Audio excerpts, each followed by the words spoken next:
Hi everyone, it's Raina. So this video is if you have your Sun in Pisces and Gemini Rising. Straight away we can say that these are two mutable signs, which means that they are flexible and they are subject to change. The rising sign gives us our ruler, the ruler of the chart.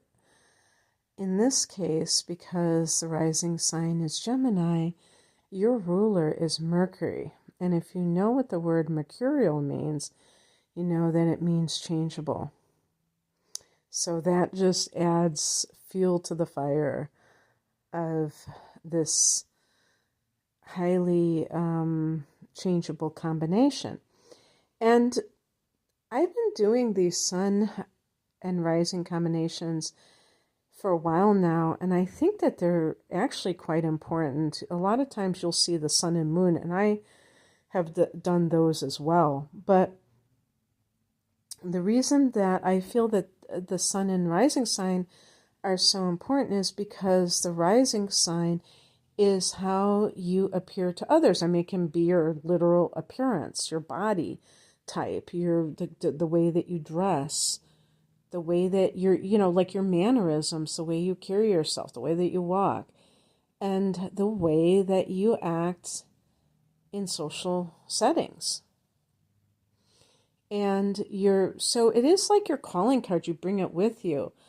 I have read that it's less influential past the age of 30. So I naturally assumed on my end that it had to do with your first Saturn return and coming more into your own, which I would attribute to the sun sign. Because when you're asking somebody what is your sign, you're not asking them what their rising sign is. You might be interested in somebody's rising sign after you know what their sun sign is, but the sun sign is central. And the reason is because it is the most influential element of your chart. You could call this what you came here, the way that you came here to shine your light. The rising sign is going to be like, for instance, if you have a certain body type, let's say that you're a woman and you come into this lifetime, and this could actually be, actually this scenario could play out. Well, I take that back. The opposite version, if your rising sign is Pisces and your sun sign is Gemini. Let's say you're an intellectual woman, but you happen to come into this lifetime with this very shapely body. And everyone, well, especially men, are really like focused on your appearance, and you're treated because of your body in a certain way that is different from who you really are, or who you perceive yourself to be, and who you want to present yourself as. Now, of course, some women would hide their shapely body under like sack-like clothing or whatever. But the point is that the body doesn't necessarily align with what the goals are of the person coming into this lifetime. And so sometimes they can be at odds. But it's also like the mannerisms too can be at odds with how the person is. Because, for instance, in this combination, I think of Pisces as a rather shy sign. I don't think it is 100% of the time, but I do think it's a feminine sign and it's a water sign, so it can be very dreamy, and it can be very, maybe in some cases, timid, or a little bit, I don't want to say insecure, but, not necessarily outgoing and confident. Yeah, I mean, it might not be that confident as a sign, but Gemini is very talkative, and it's a masculine sign, so it's more projecting its energy out into the world. So this is an example of how a person can be perceived one way, but they're not that way at their core level. And of course, you have to look at the moon. You have to look at some of those inner planets because that could tilt it one direction or the other. Pisces is right next to Aries, and Aries is a very forceful and overpowering sign. So if a Pisces sun sign has Mars and Aries, they might be more assertive or downright aggressive, and they might be more outgoing as a result and more confident. If the person has a moon sign that is Cancer, they might be super duper sensitive, and even though they have this Gemini rising sign, it might be nervous talking. They really talk because they feel very self-conscious, and so they kind of just run their mouth, but they're not really that outgoing. You know what I mean? So you have to look at different elements. So anyway, I'm going to start by talking about the rising sign. I want to say one thing. I've said this a gazillion times. I really believe that Pisces, out of all the signs, can, when it's in a prominent position like the sun, and it could also be the moon, and even Pisces ascendant, you could say the same, is that person may have been through even more trauma than the average person. And one reason is because Pisces is the last sign of the zodiac. So it kind of, the 12th house that Pisces rules is karmic in nature. So there may be some kind of, maybe even like past life influences with that person where they are bringing that into their current reality, but also the old soul kind of archetype, if you will, where the person just has been, reincarnating so long that it's a natural thing that they would have a lot of karmic baggage, let's say. But anyway, Pisces, being a water sign, can also take things to heart. So all signs have the potential to experience trauma, even extreme trauma, but how they react to it will differ depending on what kind of emotional makeup they have. So with Pisces, there is like a very super sensitive soul, but there's also, it's not really the soul, but the personality, but also they're very compassionate. So that can actually complicate things because it's not just about being sensitive to themselves. They might even feel more sorry for their perpetrator than they do for themselves, because there's a very self-sacrificial quality about Pisces. So you combine that with Gemini rising, and you have somebody, and the fact that these are, I want to say too that Pisces is a mutable water sign.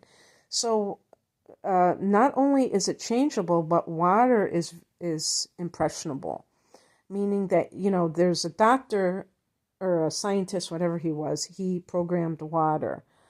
And so you can really structure water, you can program it, and that means that it's very malleable. It's very subject to be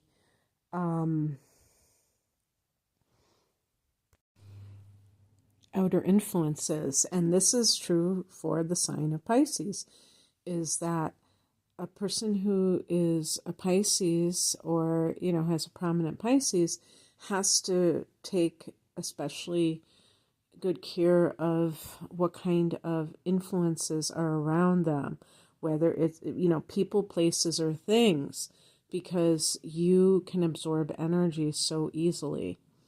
And, we can say these things to anybody, but I'm just saying because of what Pisces represents. You're a natural empath.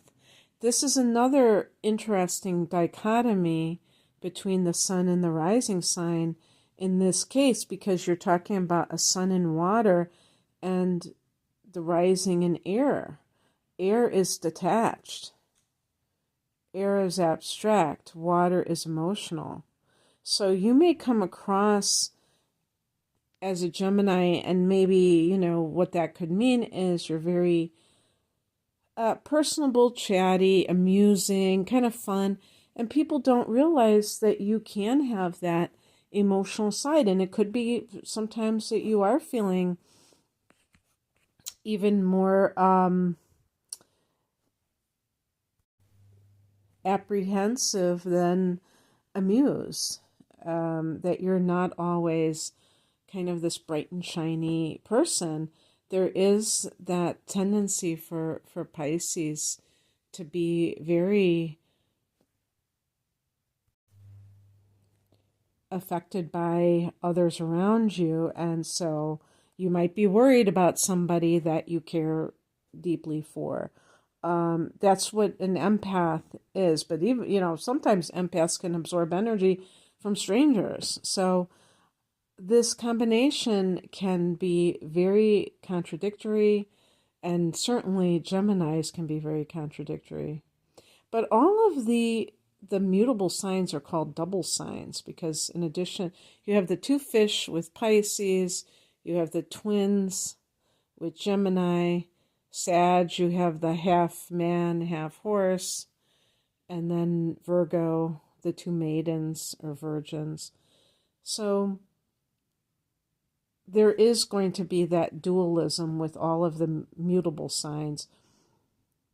I read that Libra was was an indecisive sign, but then I read information about Pisces and Gemini. So you may have that kind of wavering quality about yourself, which I would also characterize with both of these signs as fickle quality, meaning that depending on your mood, you may go one way versus another. Yes, this is due to being changeable, a mutable sign, but I think it's also in the case of Pisces because of your emotions. How you're feeling, how you wake up feeling may determine what your opinion is on something. And then the next day you could change again. And with Gemini, it is about the person's ideas. And so the mutability factor means that you're capable of changing your ideas. Now, of course, ideas connect with the mind, and we would say the Mercury position, but because all of these inner planets or points are interchangeable to some degree because they're going to have similar influences, I'm saying it in terms of having Gemini rising. Now, something about Gemini rising is that you may be rather slim. So maybe all your life you tend to be kind of more on the skinny side. I'm sure that there are exceptions to that rule because Pisces is a water sign, and I say that, when people have water ascendants, that they can retain water, but I think that Gemini rising, it can give a youthful appearance. An example of this in terms of somebody famous that I can think of is Mick Jagger. That's the only person I can think of offhand that has Gemini rising. And he has never had an ounce of fat on him. He works out, obviously, and I'm sure there might be exceptions to this, but there's the Gemini person may live on their nerves. So I'm saying Gemini person, but this is a part of your influence, and it's your body. So that's another thing too, moving one's body. The person with Gemini rising may really like to move, like to always be in motion. And so they might even be like ADHD, where they can't sit still. And it might be hard to pin you down. So you just, because Gemini rules the third house in astrology, which is the local area. So people with Gemini rising, they might love to walk, maybe even more than taking a car, who knows? But definitely be in motion, always be curious, exploring, and taking in stimuli. There is an intellectual side to it. So that can, but it's interesting because I think it can run the gamut. There might be Gemini people who are more serious about their intellectual side or influence. But a lot of the Gemini, because it's third house and it can rule social media, is kind of, or even just regular media and journalism, can just be the person who wants to have conversations with people, chatting. And it doesn't have to be heavy topics. The opposite house of the third house is the ninth house. That's Sagittarian's domain and the higher mind. This is more of the disposable information or the how-to information versus like the meaning of life, more of the deep questions of things. This is more of the mundane knowledge. And that can include the news, like what is happening. So you have that side to yourself. Your sun sign is more about being one with the universe. It's not even necessarily, I would say, with Pisces, that you want to read all this information, spiritual information. There are going to be Pisces people that do want to do that. And because you have this Gemini influence, maybe you're one of them. But I think it's more experiential, if that's how you say it. It's more about the experiencing of it than reading about it, because Pisces ruling the 12th house, which can be the mystical states of consciousness, the mystical planes of consciousness, this is really about merging and transcendence. And this is one of the reasons why, the 12th house can be about addiction, about drugs. Neptune, the ruler of Pisces, is connected to drugs. Drugs are one way that people try to transcend their individual consciousness. And I'm speaking like things, especially something like a downer, like heroin or something, where it numbs somebody's feelings, but also it kind of takes them out of their normal consciousness. Or the person who is taking psychedelics to get out of their mundane mind so that they can merge with the divine. That kind of thing can express the 12th house or Pisces as well. Not every Pisces, obviously, but what Neptune represents. So, in any case, the sun is the aspirational self, so it's kind of like the goals. And when it comes to Pisces, the person may struggle with goals sometimes because Pisces, like I said, there's that desire to merge.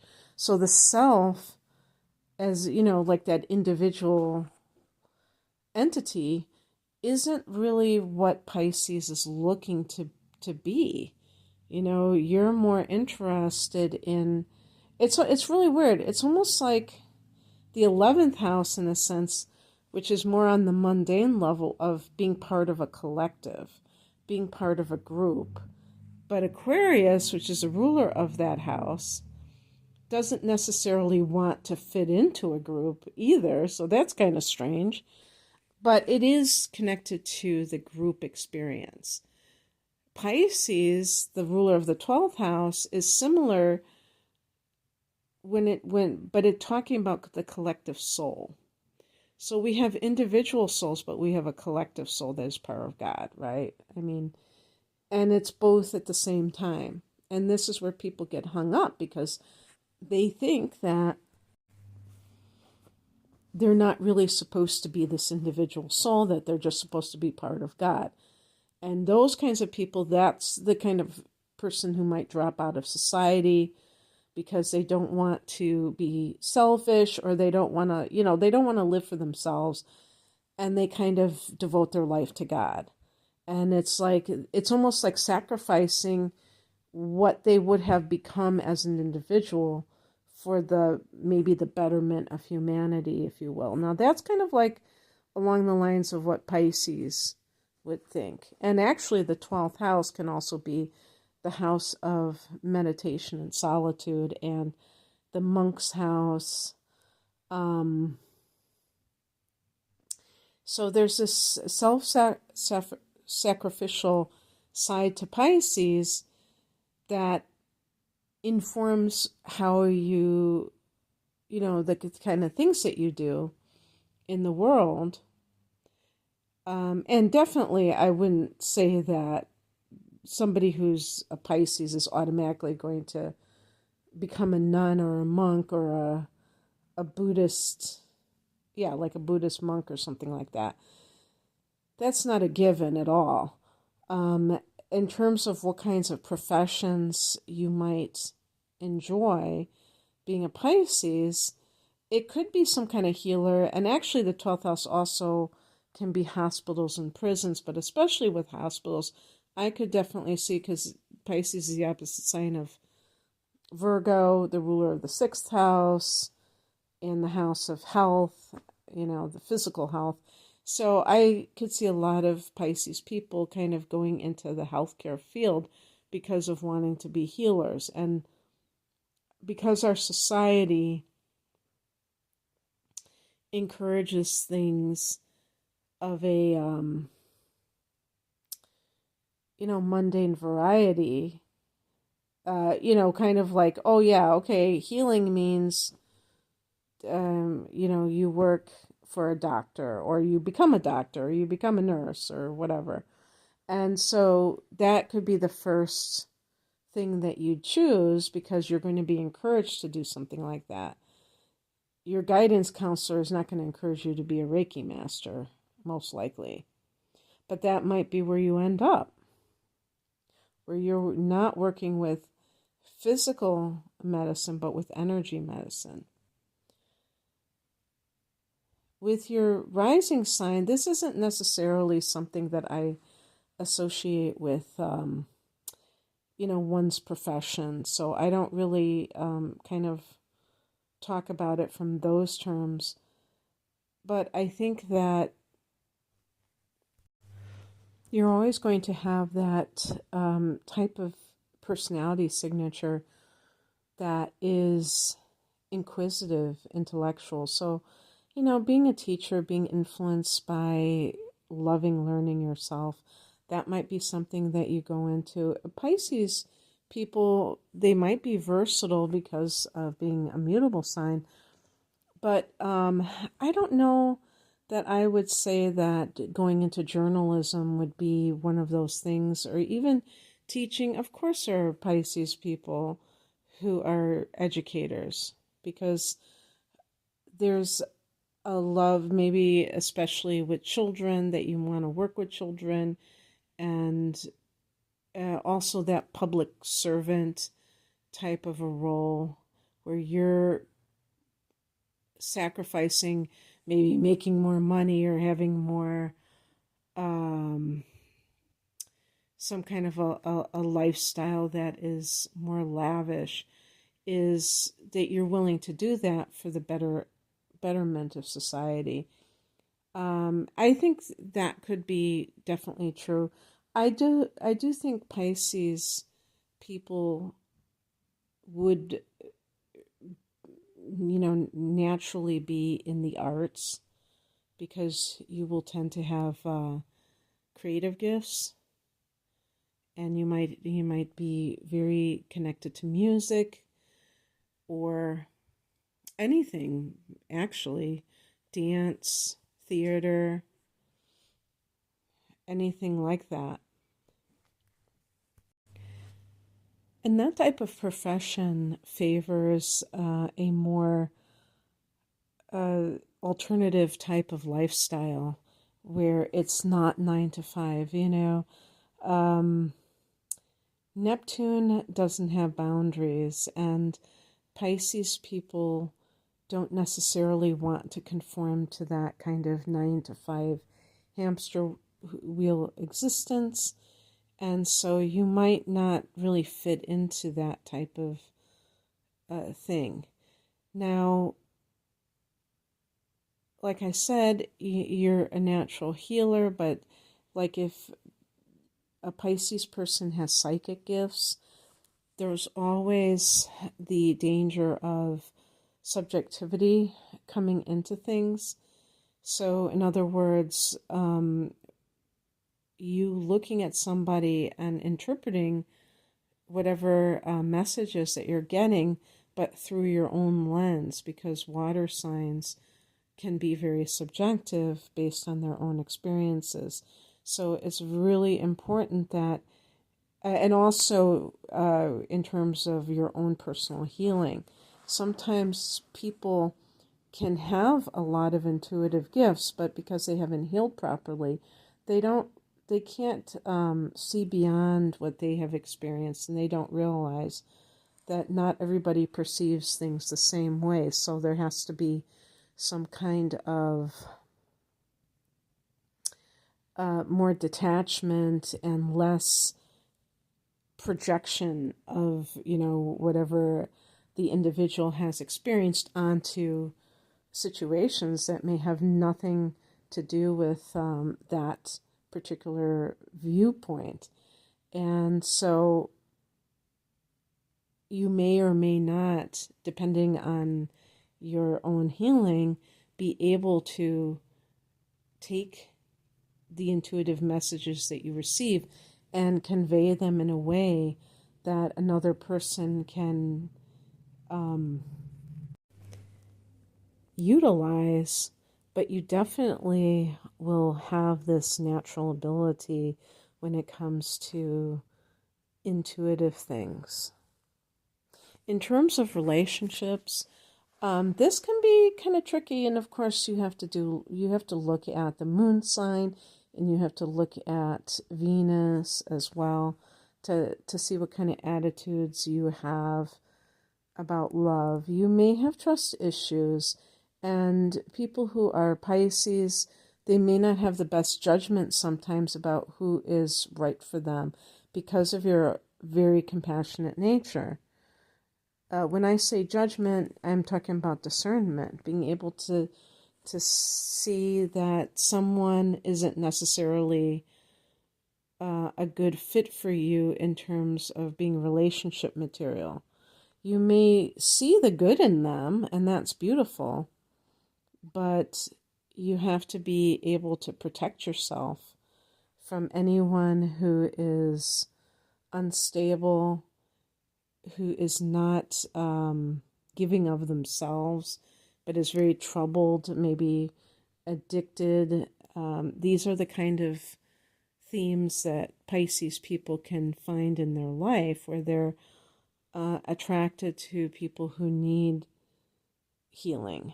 And it can get very messy, and the ability to set those boundaries and be able to, care about people without necessarily having them in your inner circle is key.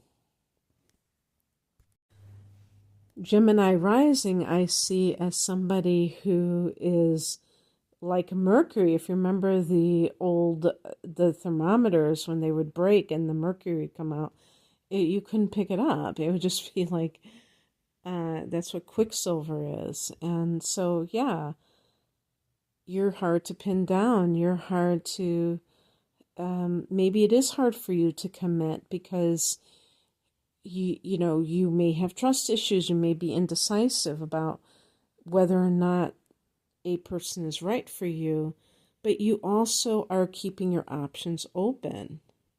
And with Pisces, you may just be living in that moment. And, you know, I said before in one of my other videos that I think mentioned Pisces, love the one you're with, where it's not necessarily this steadfast thing. You can be influenced by your environment, and you meet somebody else, and then it's like, okay.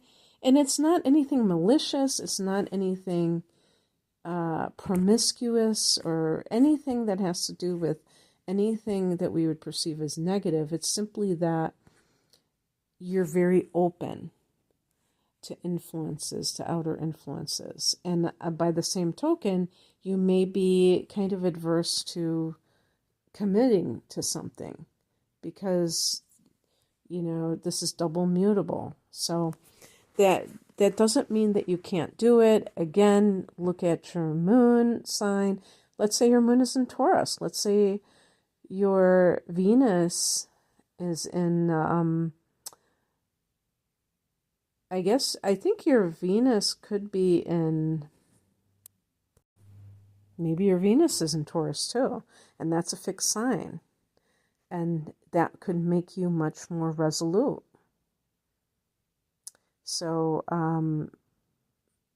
definitely it will depend on other factors. But anyway, this can be a very entertaining combination because Gemini is very clever and loves to be lighthearted, and Pisces is just very personable and does, I do think a Pisces person is a people person, not necessarily wanting to just be completely social, but definitely a caring person. And I feel like this combination can give somebody a lot of appeal, and they might have kind of that youthful quality to them as well. All right, that's what I have for you. I hope that this resonated. If you would like a personal reading, the link is below. Take care. Bye.